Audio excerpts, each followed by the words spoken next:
Anggaran saya sudah diturunkan, apapun saya iritkan, mobil saya cukup 3, bensin kadang bayar sendiri. Kenapa? Saya ingin berbuat yang terbaik pada rakyat Jawa Barat, bukan sekedar politik. Ini cita-cita saya sejak lahir. Sebagai sewesi sili bagi seket seler Pajajaran, aing hayang ninggali Sunda nanjir di lembur nasional.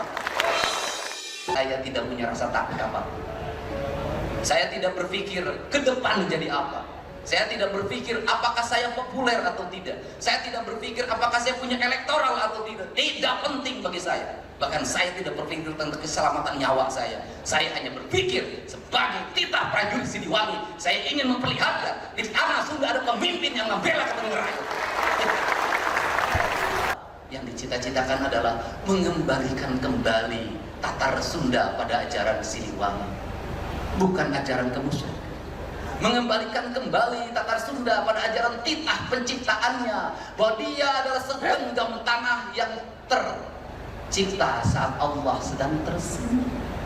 Maka mengembalikan kembali pada ekosistem dalam pembangunan modern, mengembalikan tanah Sunda pada go green.